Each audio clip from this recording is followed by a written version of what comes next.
So I want you to think about the last time you got a raise. Maybe it was 6 months ago, maybe it was 2 years ago, maybe it's happening right now.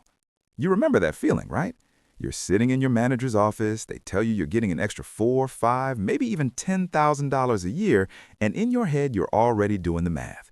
You're thinking, okay, that's like $400 extra a month, I'm gonna pay off my credit card, I'm gonna finally start investing, I'm gonna build that emergency fund I keep putting off. You felt it. That clarity, that excitement, that sense that things were finally about to change. And then 6 months go by, and somehow you have exactly the same amount in your bank account that you had before the raise. Maybe less. That's not a coincidence. That's not bad luck. That has a name, and it has been quietly destroying the financial progress of working people for decades. And today, we're going to pull it apart piece by piece, because I tracked every single dollar of my last raise for an entire year just to show you where it actually went. My name is Oric, and I spend way too much time thinking about the psychology behind why smart, hard-working people stay broke. If you're someone who keeps getting pay increases but never actually feels wealthier, make sure you hit that subscribe button and give this video a thumbs up if this ends up helping you out. All right, let's get into it. So the phenomenon we're talking about is called lifestyle creep. And I know, you've probably heard that term before. Maybe you've even nodded along to a video about it, thinking, yeah, I get it. Spend less than you earn. Very inspiring. But here's the thing. Understanding lifestyle creep conceptually and actually seeing it happen to you in real time are two completely different experiences. And most people, even the ones who know what it is, are actively experiencing it without realizing it. Here's a statistic that should genuinely concern you. A study by Schwab found that 59% of Americans live paycheck to paycheck. But when you look at people earning over $100,000 a year, that number is still around 25%. 1 in 4 people making 6 figures cannot survive a single missed paycheck. So the idea that income solves the problem is just flat out wrong.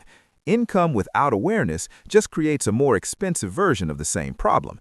And that's what I wanted to prove, or disprove. Honestly, I wasn't sure which way it was going to go when I started. Here's the setup of the experiment. About 14 months ago, I got a raise that bumped my monthly take-home pay by roughly $680 a month. Not life-changing, but real money. The kind of money that compounded over 30 years in an index fund would be worth somewhere around $650,000, assuming an average 8% annual return. I'm going to come back to that number because it matters a lot. Before the raise, I was already doing what I thought were all the right things. I had a budget, I tracked spending, I told myself I was being intentional, and genuinely believed it. So I made a decision. I was not going to adjust my lifestyle at all for 12 months. I was going to treat that $680 exactly like it didn't exist, automate it straight into investments, and just live exactly how I was already living. That was the plan. Here's what actually happened. Month 1. Clean. Automated the $680, felt disciplined, felt proud of myself, genuinely thought this experiment was going to be easy. Patted myself on the back a little too hard in retrospect. Month 2. I upgraded my gym membership. My old gym was $32 a month. The new one was $85 a month. But here's how I justified it in my head. I'd been wanting to try this gym for a year. It has a sauna, it has better equipment, and more importantly, I told myself I wasn't touching the $680, I was just reallocating within my existing budget. That's $53 I quietly subtracted from somewhere else. Didn't flag it, didn't write it down, just moved on. Month 3. Subscriptions. Look, this is where it gets genuinely embarrassing. I did an audit and found I had added a streaming service, a productivity app, a nicer Spotify plan that included audiobooks, and a meal planning service I used exactly twice. Together, about $47 more per month than 3 months prior. Each individual decision felt completely reasonable at the time. Combined, it was a slow bleed I wasn't watching. Month 4. Food. This is the big one. This is where most people's money actually disappears, and it's the sneakiest category because it feels like basic human necessity. I used to meal prep on Sundays, not because I'm some kind of wellness influencer, just because it was cheap and I didn't have to think about lunch during the week. Somewhere around month 4, I started doing it less. Maybe because I was busier, maybe because I could technically afford not to. My average spend eating out went from about $280 to $440. That's $160 gone, and I barely noticed because each individual meal felt like a reasonable choice in the moment. Months 5 through 8. Car. This one I actually resisted for a while and felt very good about myself for resisting. But in month 6, I got my tires replaced and decided to also upgrade my car's sound system because it was already in the shop and it felt like a practical time to do it. $340 one-time expense.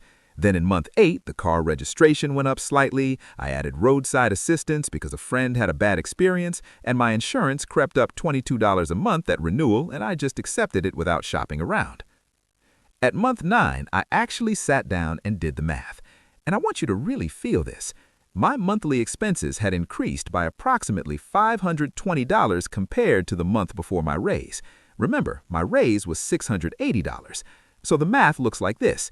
I told myself I was automating the full $680, but with $520 in lifestyle creep across all these little decisions, the actual net change in my financial position was about $160 better than before the raise. $160, not $680. I captured 23 cents of every dollar that raise gave me. Now, here's what most people don't realize. This is not a discipline problem. This is an architectural problem. And the distinction matters because if you think it's discipline, you're going to try to white-knuckle your way through it, which doesn't work long-term. But if you understand its architecture, you can actually fix the system.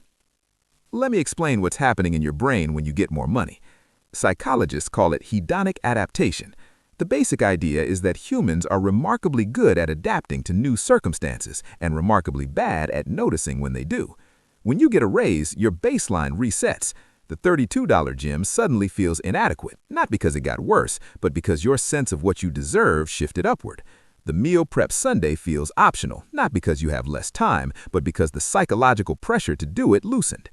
Every upgrade you make becomes your new normal within about 90 days. Research from psychologists at University of British Columbia found that the emotional boost from positive life changes, including financial ones, dissipates within 3 to 6 months for most people. You're back to your baseline happiness level, but now you're spending $520 more to maintain it. This is why the people with the biggest houses are often not happier than people with medium houses. They just have bigger mortgages. The hedonic treadmill never stops moving. And now you might be thinking, okay, Auric, but some lifestyle improvements are worth it. And you're right. This isn't about living like a monk. This is about the difference between intentional upgrades and unconscious drift. Because the gym membership, if it genuinely improved your health outcomes, might be worth it.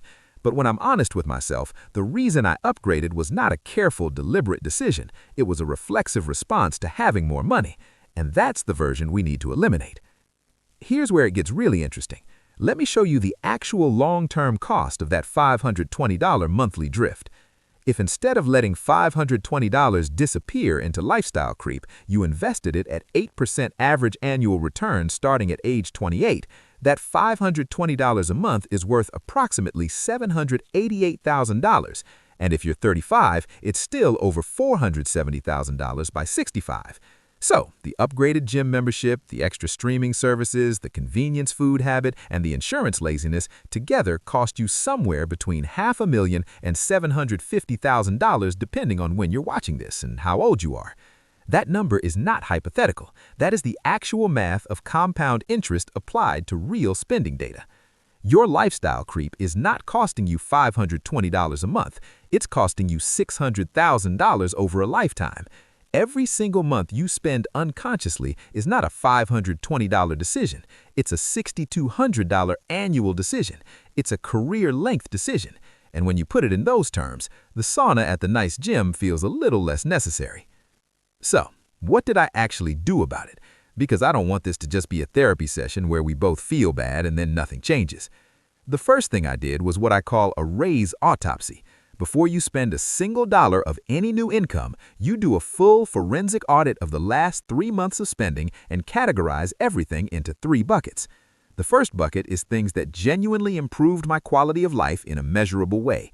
The second is things I thought would improve my life but actually didn't change anything. The third is things I'm not even sure why I'm paying for. Most people find that bucket 2 and bucket 3 together are larger than bucket 1. That is your lifestyle creep. That is your money going nowhere. The second thing I did is implement what I call the 24-hour pressure release valve for any non-essential purchase over $40.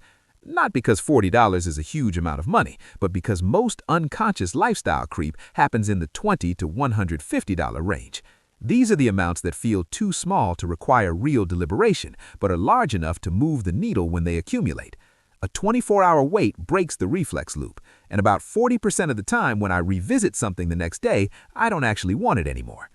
The third thing, and this is probably the most important one, is automating any raise before you see it.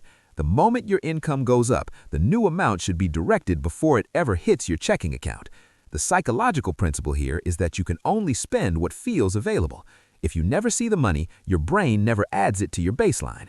This is why 401k contributions work for people who struggle with saving in every other context. Out of sight, out of baseline. Look, I ended the experiment $160 better off than before my raise, which sounds like a success, except it wasn't the experiment I